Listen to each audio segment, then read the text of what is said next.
The Bolt then is what Tata Motors hopes will bring about a difference in the way it's perceived in the Indian market. The Zest sedan, which came before the Bolt, had already established the fact that Tata Motors can make a car that can stand up to the competition. The agenda set for the Bolt, however, is a bit more different and, should we say, bold. It's Tata's newest hatchback on the X1 platform, the successor to the Vista.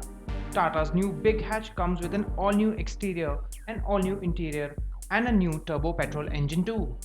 Ever since Tata Motors kicked off their Horizon Next game plan for the market, the Bolt happens to be the second of those vehicles to hit our market, the first being the Zest that we've already reviewed. What this car brings in essentially is three elements. We're talking about a better drivetrain, better connectivity, and better design.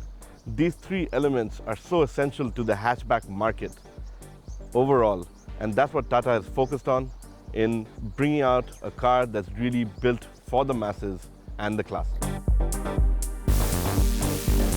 The Bolt will remind you in many ways of the Indica Vista. It has that sort of familiarity in its form. The Tata Bolt has got a character, and that allows it to stand out. This is a car that will get noticed.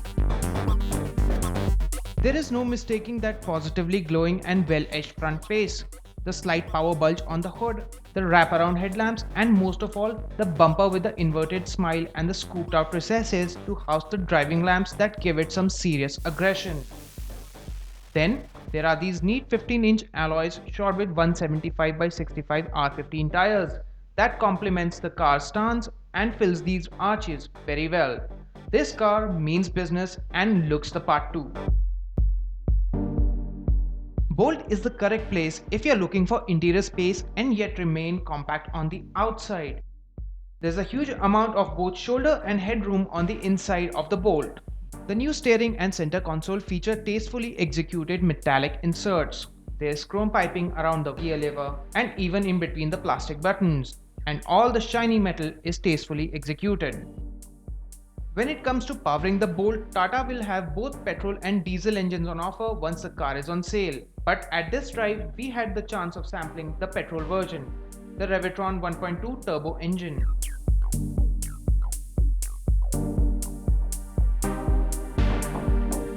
This turbocharged MPFI engine churns out 90 PS at 5000 RPM and 140 Nm of torque between 1500 to 4000 RPM. You can choose one of the three modes on the multi-drive system: Eco, City or Sport, as per your liking while you're driving. In the normal or city mode, the turbocharged engine responds really nicely to taps on the accelerator. There's a nice bump in power just when you want it. Using shorter gearing and it gets improved with throttle responses. The light and direct steering also feels just right for the job at hand. Eco mode is a step down from the city mode, and it reduces fuel delivery in an effort to improve fuel consumption. Reactions to the throttle are dulled as a result, but the overall drive is smooth and you will surely not be making frequent fueling stops. The party begins in the sport mode. It is plenty of fun. You feel a distinct bump up in power when you hit the switch, and there's a bit more punch in the top end too. As a result, overtaking on the highways is quite easy, and the Bolt has plenty of power in reserve in this very mode. What complements the engine performance in this car is the ride quality, which is excellent. The Bolt seems almost totally unfazed by poor roads, and there are almost no sharp thuds. Even when we rode over some of the worst roads, there is some small amount of pitching, but that's only to keep things really soft and comfy at low speed. Also impressive is Bolt's straight line stability, but what certainly comes as a surprise is its handling. There is a fair amount of body roll at high speeds and while taking fast corners, considering that Bolt comes with cornering stability control.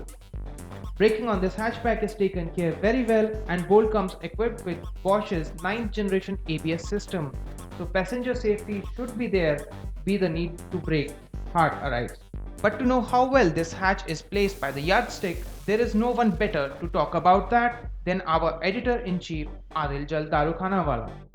Having taken a look at what all the Bolt from Tata Motors has to offer, We now go over to Adil to get a final verdict on what this car truly offers. The Bolt is red hot signature color right now, and the performance is rather heartwarming. And I say this because it's a family car. It may be termed a hot hatch by many, but it is indeed a car built specifically for the needs of a burgeoning segment of Indian society, which talks about a very planted, safe, adequately performing car with a lot of convenience, refinement, feature rich, and most important of all, the truly heartwarming thing about it is the feel you get. The ride quality is outstanding. I think probably the best of any hatchback in the country. And by far, and I make no distinction about the ride quality compared even to other cars. The sort of clutch actuation, the slickness of the gear shift feel, you got to experience it to believe it. The petrol engine is a revelation. She is very zippy where it matters. There is no lag. Of course, it's a heavy car, so the poke may not be there in the city mode. But if you want to do really brisk motoring, dab on the dashboard to get it into sport should what you call eradicate that. But by and large, this is a truly wonderful machine for the masses from Tata Motors.